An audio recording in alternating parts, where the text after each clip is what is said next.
Hello, my name's Ann Carver and I'm here to speak to you about my spending addiction that spiralled out of control in my late 20s. I was walking through the town feeling depressed, feeling down, trying to escape the dark clouds that were looming over my personality. It was my birthday, which meant it should have been a happy day, although it was really sad because my mum had died the year before and her funeral just happened to fall on the same day that I was born. I tried my best to get through that day, but it got to about lunchtime and I just had to get out of the house. I just had to get out of that feeling of being isolated and alone and to just be around people. So I planned to take myself out for some lunch.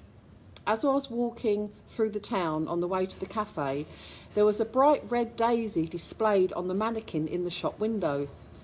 The next minute, I just walked into the shop. It seemed to just distract me from how I was feeling.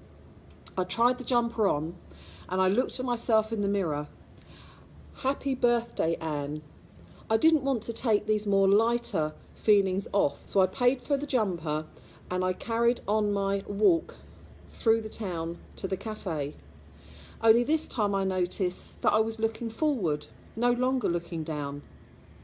I was feeling a lift and a person smiled at me and I smiled back. I made a conscious decision that day that I would do the same on the next anniversary. Unintentionally for me, my bit of spending to cheer myself up became a habit. Each time I felt down, I would go shopping to cheer myself up. A habit is created by repeating an action often enough for it to become the norm. A bit like smoking, starting on 1 or 2 cigarettes a day and then ending up getting addicted and smoking a box of 20. Well, shopping grabbed me in the same way. I wish there would have been a health warning like there are on wine bottles and cigarettes. Because when we spend as a way to bridge our personal or professional pressures, that's when the danger lies, because our low mood are transformed to highs.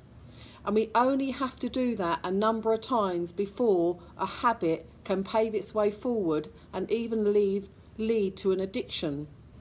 I now help other people realise that spending as a way to bridge mental health pressure is addictive.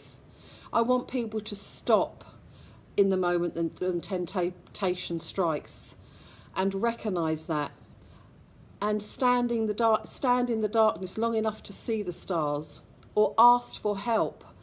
Anything, then let this way to deal with your pressure through spending money and shopping, because this really doesn't work. It really doesn't make you feel better, but it creates even more of a problem than you already had, because not only have you got your unaddressed problems to face, you also now have a habit or even an addiction to kick, as well as maybe debts that have escalated out of control. So this is my message for you.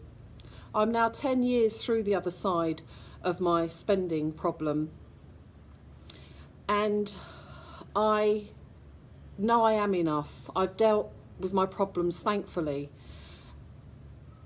If I can help you any way, or if you can relate to my story in any way, then somehow this problem was worthwhile.